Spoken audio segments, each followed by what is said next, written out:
Baik. Bismillahirrahmanirrahim. Assalamualaikum warahmatullahi wabarakatuh. Alhamdulillah nahmaduhu ta'ala wa nasta'inuhu wa nastaghfiruh wa na'udzu billahi min syururi anfusina wa min sayyiati a'malina may yahdihillahu fala mudhillalah wa may yudlil fala hadiyalah.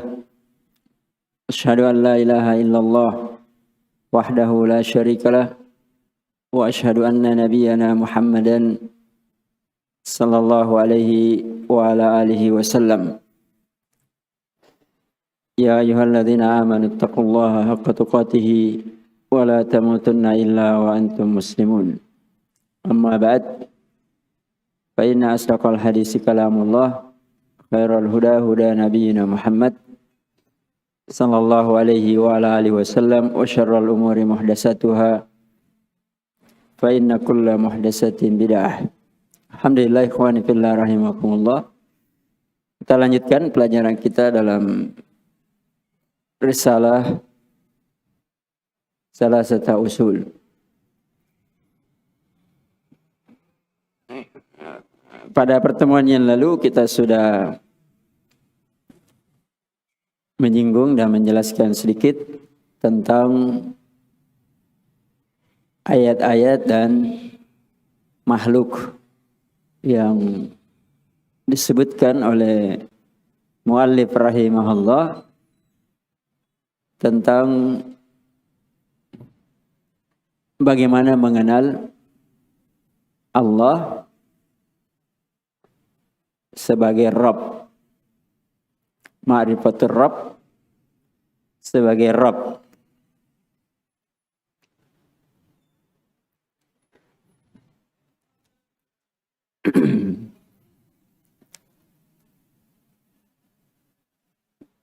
Ma'rifatullah sebagai Rabb. Nanti ma'rifatullah sebagai ilah. Dan yang ketiga nanti ma'rifatullah yang mempunyai nama-nama dan sifat-sifat yang mulia. Beliau menyebutkan dalil yang terakhir di situ, qauluhu ta'ala, inna rabbakumullah alladzi khalaqas samawati wal ard fi sittati ayyam thumma istawa 'alal 'arsy.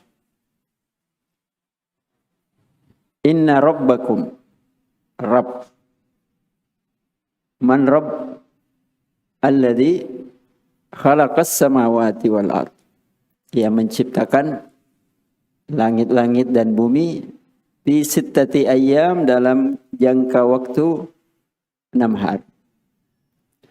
Tsumma istawa 'alal 'arsy. Nah, ini yang belum disebut. Tsumma istawa 'alal 'arsy. Jadi arsy ini juga adalah makhluk. Karena segala yang diciptakan, segala sesuatu selain daripada Allah adalah makhluk. Tsumma istawa 'alal 'arsy. Nanti pembahasan istiwa dalam pelajaran asma wa sifat. Arsy mempunyai 4 kekhususan. Arsy mempunyai 4 kekhususan. Yang pertama, arsy itu adalah makhluk Allah yang paling besar. Akbarul makhluqat. Jadi arsy adalah makhluk Allah yang paling besar. Berdasarkan dalil-dalil yang ada, arsy itu adalah makhluk yang paling besar. mas samawati wal ard fil kursi illa kahalqatin mulqah fi fulat atau fi falat.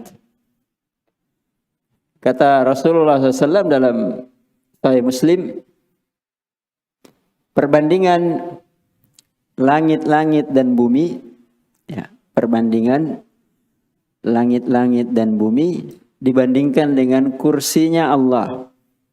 Jadi ada lagi satu makhluk namanya kursi, bukan kursi tempat duduk.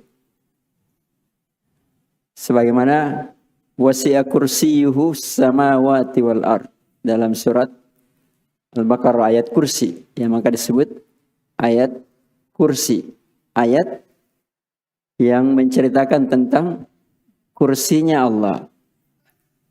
Ayat kursi, Allahu la ilaha illa wal hayyul qayyum la ta'khudhuhu sinatun wala naum lahu ma fis samawati wa ma fil ard man dzal ladzi yashfa'u 'indahu illa bi idzni ya'lamu ma baina aydihim wa ma khalfahum wa la yuhituna bi syai'in min ilmi illa bima syaa wasi'a kursiyuhus samawati wal ard. Kursinya Allah meliputi lebih luas daripada langit dan bumi. Jadi kata Rasulullah, mas samawati wal ard tidaklah dibandingkan, ya, as-samawat, langit yang 7 dan bumi yang berapa lapis? 7. Jika dibandingkan dengan kursi, itu perbandingannya ka mulqat, ka halqatin mulqat, seperti lempengan. Kalau kita sekarang punya uang 1.000, seperti lingkaran kecil, seperti uang 1.000. Kalau dulu uang 5 rupiah, ya, atau 100 rupiah uang logam itu, yang dilemparkan di falat, dilemparkan di padang pasir yang sepanjang mata memandang. Berarti langit yang 7 lapis ini, bumi yang 7 lapis, jika dibandingkan dengan kursi, itu seperti lingkaran kecil ini, yang dilemparkan di padang pasir yang tak bertepi. Besar atau kecil? Sangat kecil, tidak ada apa-apanya. Berarti kursi itu sangat besar. Sudah kita sebutkan yang lalu, bumi ini dibandingkan dengan matahari, kecil atau besar? Ya, kecil. Apalagi dibandingkan dengan kursi, lebih kecil lagi. Jadi Rasulullah hanya memberikan gambaran besarnya kursinya Allah. Bumi dan langit ini tidak ada apa-apanya. Jadi kalau lempar uang logam di padang pasir, ya tidak ada apa-apanya. Nah, kursi ini yang demikian besar, perbandingannya mal kursi dibandingkan dengan arsy, seperti perbandingannya langit-langit dengan kursi. Jadi kursi itu dibandingkan dengan arsy seperti uang logam di tengah padang pasir. Artinya sangat kecil. Berarti arsy itu sangat besar. Ya. Jadi kalau bumi dan langit ini, pengetahuan manusia masih sangat terbatas, apalagi tentang kursinya Allah, apalagi tentang arsy-Nya Allah. Ya. Apalagi dibandingkan dengan manusia yang mendiami bumi. La khalqus samawati wal ard akbaru min khalqi an-nas. Penciptaan langit dan bumi lebih besar daripada penciptaan manusia. Kenapa manusia mau sombong? Hah? Artinya makhluk-makhluk ini yang demikian besar itu tetap makhluk. Bagaimanapun besarnya tetap makhluk. Tidak pernah jadi Rabb, apalagi jadi ilah. Ya. Jadi Syekh rahimahullah memberi gambaran dengan dalil-dalil yang ada makhluk-makhluk Allah yang besar. Supaya manusia itu benar keyakinannya kepada Allah, bahwa Allah itu betul-betul Rabb. Jadi kalau bisa menciptakan makhluk yang demikian besar, maka dia memang pantas disebut Rabb. Dan tidak ada Rabb yang lain kecuali Allah Subhanahu wa ta'ala. Itu yang pertama. Yang kedua, arsy itu adalah a'lal makhlukat. Arsy itu adalah makhluk yang paling di atas, yang paling tinggi.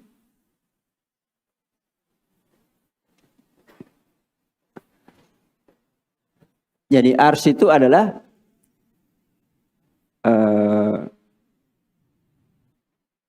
atapnya surga. Atapnya surga. Karena itu Allah berada di atas arsy.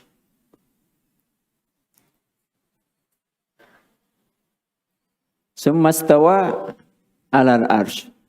Kemudian Allah beristiwa sesuai dengan keagungan dan kemuliaannya di atas arsy. Makhluk yang paling tinggi di antara makhluk-makhluknya Allah Subhanahu wa ta'ala. Itu kekhususannya arsy. Yang ketiga, arsy itu adalah makhluk Allah yang paling berat. Jadi diambil semua sama arsy. Paling besar, paling tinggi. Kemudian sekarang yang ketiga, paling berat.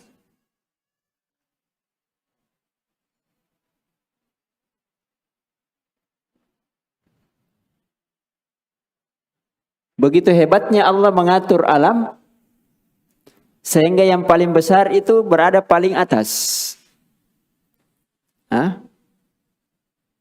Kalau ada sekarang bangunan paling tinggi, paling berat, kira-kira gimana? Runtuh tidak? Ya, coba ini bangunan di atas paling berat.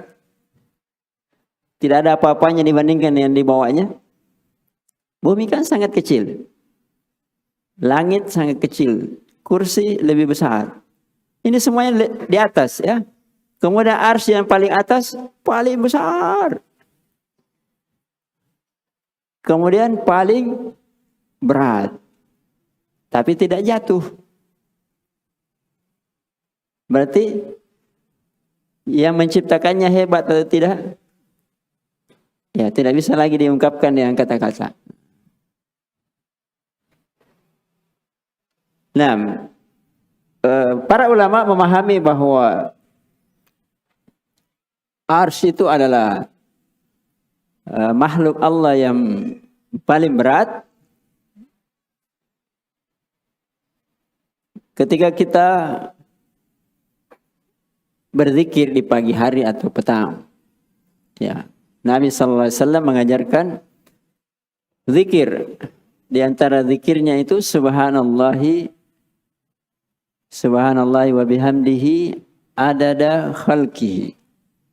Kita bertasbih, memuji kepada Allah sebanyak jumlah makhluknya. Berarti banyak tidak? Ya, sangat banyak.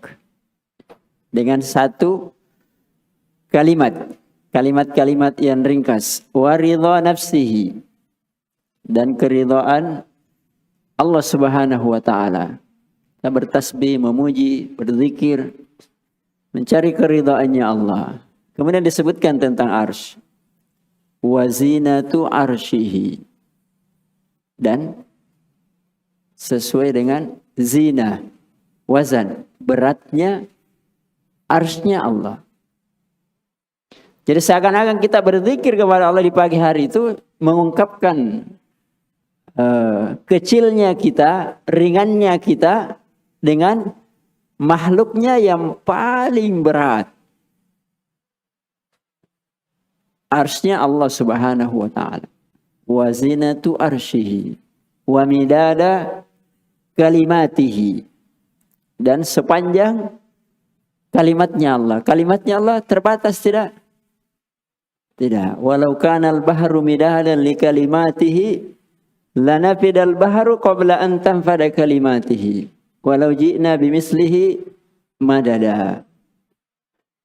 Walaupun kita ini berzikir sebanyak apapun tidak, belum mencukupi kalimatnya Allah. Maka Allah melalui lisan Rasulnya mengajarkan zikir yang mencukupinya. Wa midada kalimatihi. Paham ya? Berarti arsy itu makhluknya Allah yang paling besar, paling tinggi dan paling berat. Jadi bisa dibayangkan semua dimiliki. Nah, paling tinggi, paling besar, dan paling berat.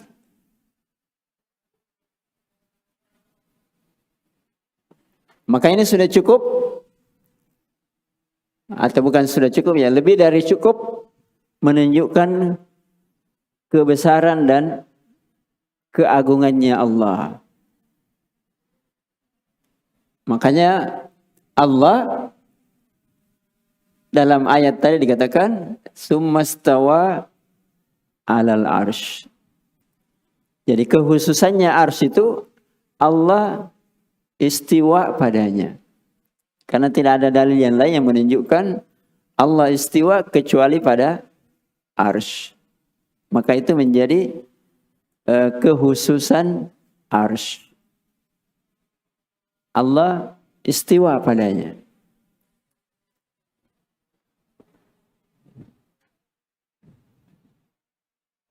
Nah, yaitu tentang arsy. Jadi makhluk-makhluk Allah yang paling besar. Sudah dulu siang dan malam, matahari dan bulan. Apalagi bumi dan langit. Nah, sekarang disinggung arsy, kemudian kursi, walaupun tidak disebutkan dalam ayat. Ya, itu sudah sangat cukup. Apa lanjutan ayat? Summastawa alal arsh. Yughshil lailan nahara. Yughshil lailan nahara yatlubuhu hasisa. Allah yughshil lailan nahar. Allah menutupi siang dengan malam. Bisa maknanya begitu, bisa juga dibalik. Allah menutupi malam dengan siang. Dua-duanya benar. Karena setelah malam, malam itu akan hilang dengan munculnya siang. Siang akan hilang dengan munculnya malam. Yukawwirul laila wan nahar. Wa yukawwirun nahara bil lail. Yatlubuhu hasisa. Menutupinya itu dengan cepat. Tidak ada jeda. Artinya setelah siang pasti malam. Setelah malam pasti siang. Tidak ada pilihan lain. Tidak ada antara siang dengan malam. Tidak ada antara malam dengan siang. Adakah makhluk lain pasangan siang dan malam selain siang dan malam? Hah? Tidak ada. Berputar terus seperti itu. Makanya nanti dekatnya hari kiamat muncul Dajjal. Dajjal itu umurnya cuma 40 hari. 40 hari. Tapi kerusakannya melebihi semua waktu sebelum datangnya Dajjal. Begitu mengerikannya Dajjal. Makanya kita kalau sholat, di akhir sholat berlindung dari fitnah Dajjal. Padahal Dajjal itu belum muncul. Berlindung. Mudah-mudahan kita tidak mendapati Dajjal. Karena jarang orang yang selamat kecuali yang diselamatkan oleh Allah. Karena Dajjal nanti diberikan oleh Allah sebagian dari sifat rububiyah. Bukan sifat uluhiyah, sifat rububiyah. Bisa menghidupkan dan mematikan. Api bisa jadi air, air jadi api. Siang jadi malam, malam jadi siang. Itu hebatnya Dajjal.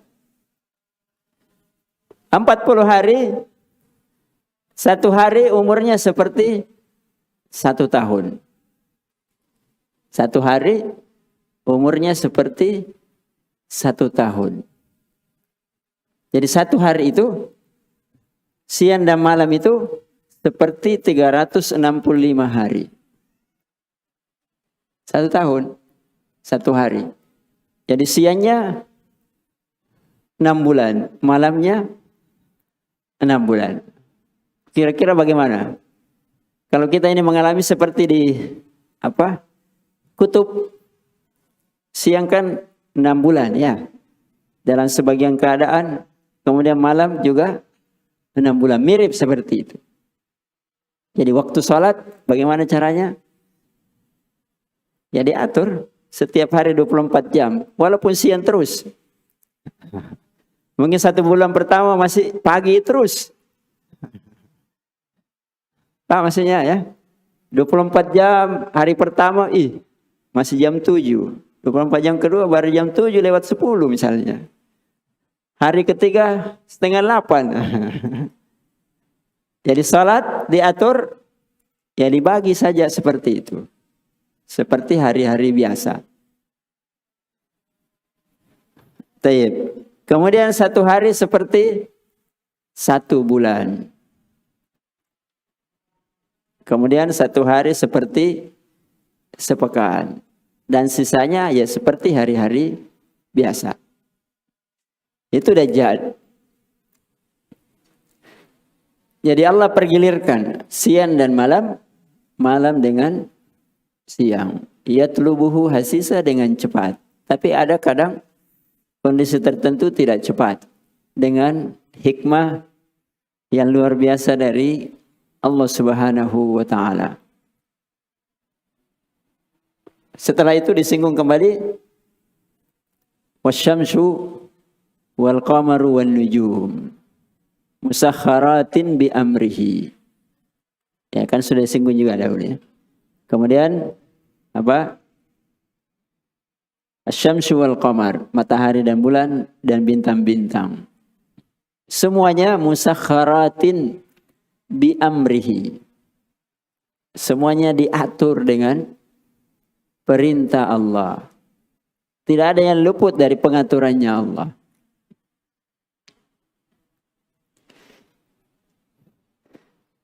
Jadi kalau manusia sekarang takjub dengan teknologi,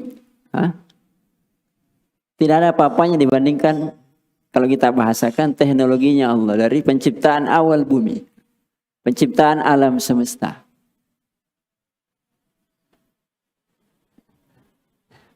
Iya.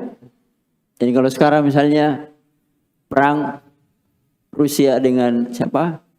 Ukraina, orang takut perang dunia ketiga kiamat. Kadzab. Kiamat tidak akan tiba sebelum munculnya tiba hari kiamat. Betul tidak? Kiamat tidak akan muncul sebelum muncul tanda-tanda kiamat. Bukan karena perangnya mereka jadi kiamat. Ya, mungkin kiamat negerinya.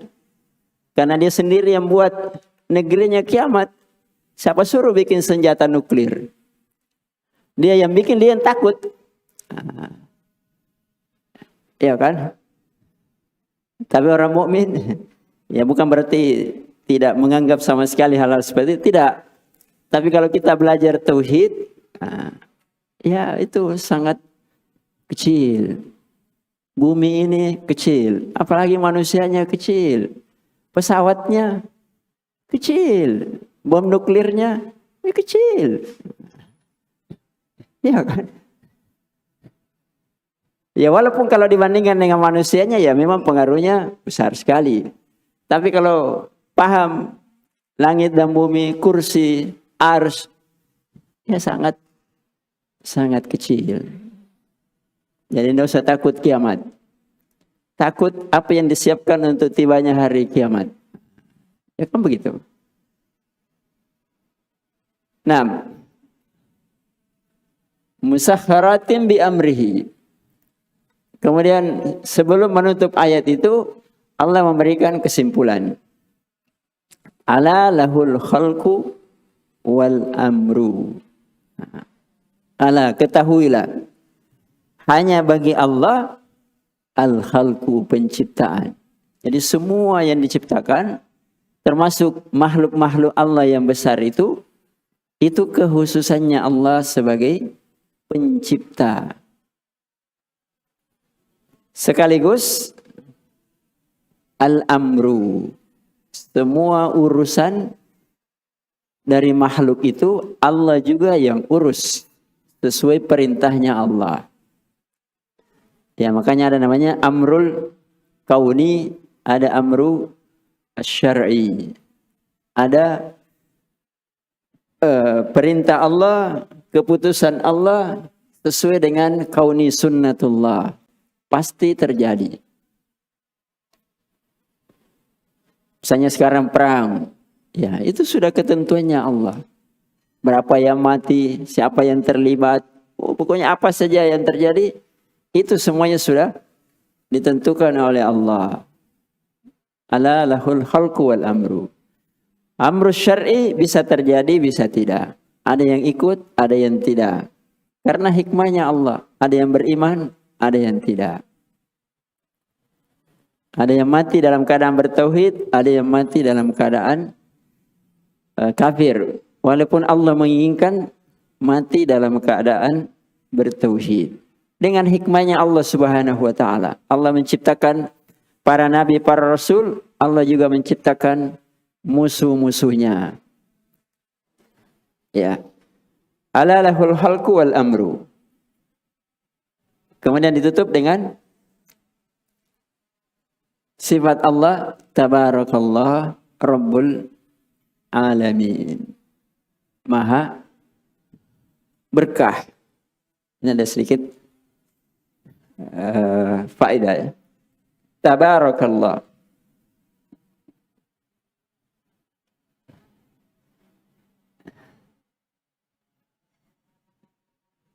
Tabarakalladzi biyadihil mulk. Jadi ada tabaraka, ada baraka, ada mubarak.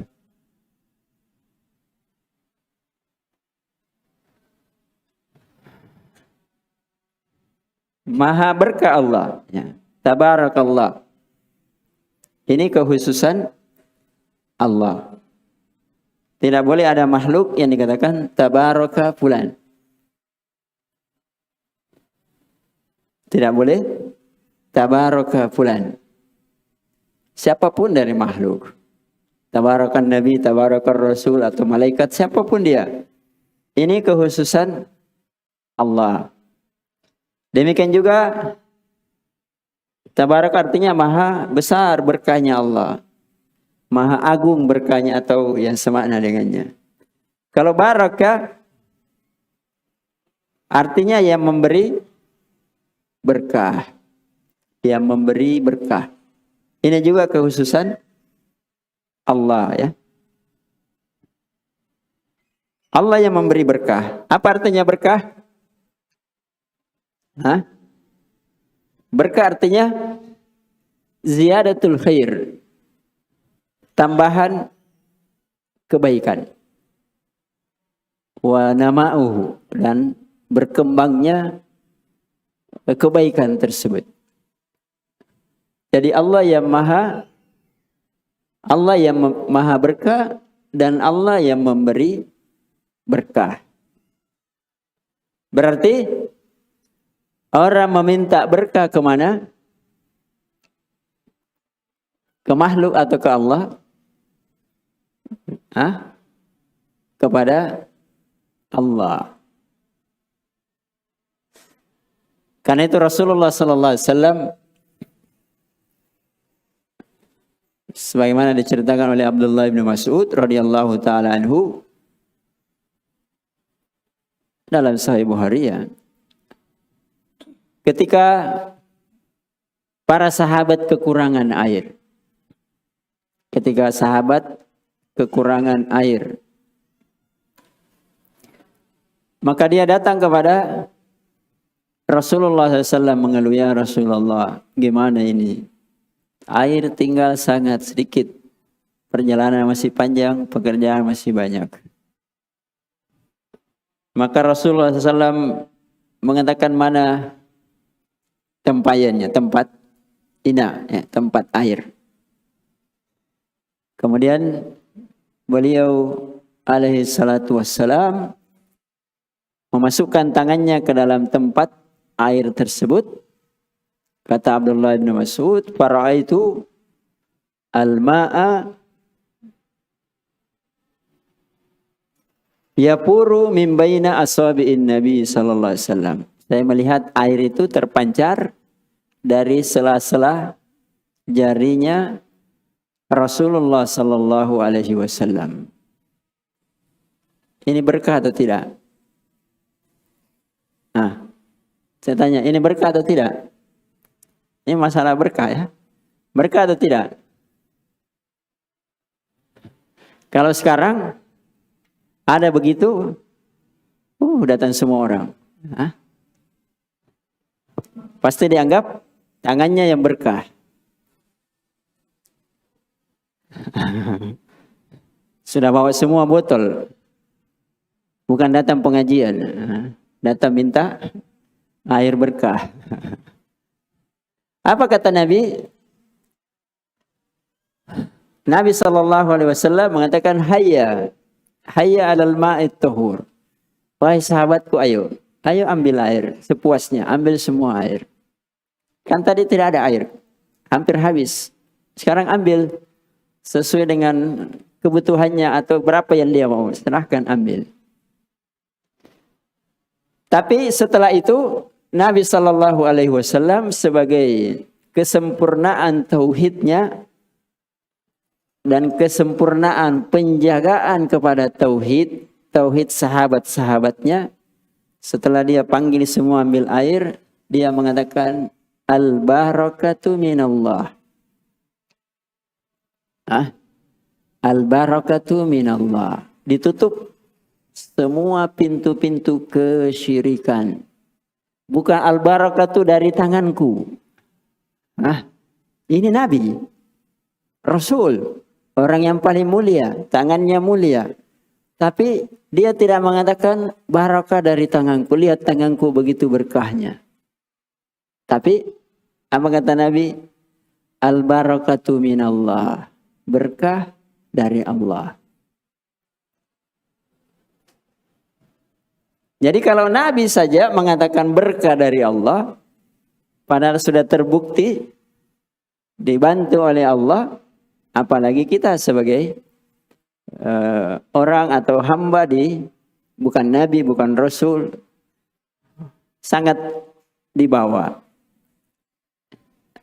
Nah, maka mintalah berkah kepada Allah pada umur, supaya umur kita ini berkah. Jangan umurnya panjang-panjang, tapi kebaikannya sedikit. Apalagi kalau tampak kebaikan. Ya minta kepada Allah. Ingin berkah keturunannya, anak-anaknya. Ya minta kepada Allah. Ya minta ke kuburan. Atau kemana saja. Tapi minta kepada Allah. Minta rezekinya diberkahi. Minta kepada Allah rezeki yang berkah. Jangan sekedar minta rezeki yang banyak. Itu keliru ya. Bukan tidak boleh, tapi kalau sekedar banyak, ya apa manfaatnya? Tapi minta yang berkah. Allahumma inni as'aluka rizqan thayyiban. Thayyiban artinya yang berkah. Wa amalan mutaqabbala. Amal yang berkah, yang diterima oleh Allah. Zaujatan yang mana?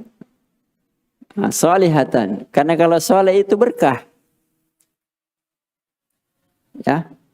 Kalau perempuan itu solehah, itu perempuan yang berkah. Kalau hanya cantik, kaya, terpandang, tapi kurang berkah. Lihat Nabi menikahi Khadijah. Khadijah wanita yang berkah. Dia sudah janda 2 kali. Kalau kita ditawarkan janda 2 kali, mungkin berpikir 2000 kali. Tapi kalau jandanya seperti Khadijah, tidak perlu dipikir. Ya, 2 kali menikah, 2 kali ada beberapa orang anak dari setiap suaminya. Tapi dia wanita yang berkah. Sebelum Nabi melamar, banyak laki-laki yang mau melamar. Ya itu hebatnya ya, Khadijah. Jadi ala kulli hal, yang terlalu nanti hilang berkahnya, yang dipikir cari seperti Khadijah. Ya jadi minta berkah kepada Allah. Belajar, minta ilmu yang berkah. Bukan sekedar ilmu yang banyak. Ilman nafian, ilmu yang beri manfaat, itulah ilmu yang berkah. Biar sedikit kalau berkah. Banyak orang tambah tinggi ilmunya tambah sesat. Ya kan? Banyak orang tambah tinggi ilmunya, komentarnya tambah aneh. Karena ilmunya tidak berkah. Ya. Terakhir, mubarak, yang diberkahi. Ya itulah makhluk. Jadi yang maha berkah, yang memberi berkah adalah Allah. Yang diberkahi, ya itulah makhluk. Makanya Nabiullah Isa alaihi salatu wassalam, dia berikan dalam Al-Quran mengatakan, wa ja'alani mubarakan aynama kuntu. Allah menjadikan saya berkah. Jadi bukan dia yang berkah. Allah yang jadikan dia berkah. Karena al-barakatu minallah. Berkah itu datangnya dari Allah. Bukan dia mengatakan, saya memang berkah. Dimanapun saya berada. Tidak. Tapi dia mengatakan, wa ja'alani. Allah yang menjadikan saya diberkahi dimanapun saya berada. Nah, itu kelebihannya Isa. Kita kan kadang-kadang di majelis berkah. Keluar dari majelis tidak berkah. Ya kan? Ya kadang cari harta berkah. Kadang juga cari harta tidak berkah. Kadang anak kita yang pertama berkah. Anak yang kedua pakana-kana tidak berkah. Ya itulah kelemahan kita. Tapi maksudnya di sini ketika Allah menutup ayat tersebut, tabarakallah, Allah yang maha berkah. Maka mintalah berkah hanya kepada Allah yang menciptakan makhluk-makhluk yang demikian besar tadi. Jadi kalau kita minta berkah harta untuk membangun masjid ini itu kan sedikit sekali. Dibandingkan dengan bumi dan langit. Sedikit atau banyak? Sangat sedikit. Dibandingkan dengan kursi. Apalagi dibandingkan dengan arsy. Berkah. Sedikit keberkahan di bumi ini yang diminta. Makanya mintalah kesempurnaan berkah nanti di hari kiamat. Ya. Apa penutupnya? Rabbul Alamin. Ya. Kembali lagi kepada Rabb. Jadi seakan-akan Syekh rahimahullah mengingat kepada kita supaya dipahami betul. Itulah sifat rububiyahnya Allah. Ciptakan makhluk-makhluk Allah yang besar. Makanya nanti kesimpulannya, ya yang seperti itulah yang berhak untuk dijadikan ilah. Ya, itulah yang berhak untuk dijadikan ilah. Manusia tidak ada yang maha berkah makhluk. Biar nabi sekalipun. Tidak ada yang bisa memberi berkah. Maka bagaimana caranya dia? Yang diibadahi. Dia yang disembah. Dia yang diperuntukkan sembelihan dan seterusnya. Nanti beliau sebutkan berbagai macam jenis ibadah dari ibadah uluhiyah. Nah, saya kira cukup ya. Sudah habis juga waktunya. InsyaAllah ta'ala nanti yang kita tambahkan pada pertemuan yang akan datang. Allahu a'lam. Qulu kama tasma'un. Barakallahu fikum. Sallallahu alaihi wasallam ala nabiyina Muhammad. Wa ala alihi wa ashabihi. Wa man tabi'ahum bi ihsan la yaumiddin. Subhana rabbika rabbil izzati amma yasifun. Assalamu alal mursalin. Wa akhiru da'wana anil hamdulillahi rabbil alamin. Assalamualaikum warahmatullahi wabarakatuh.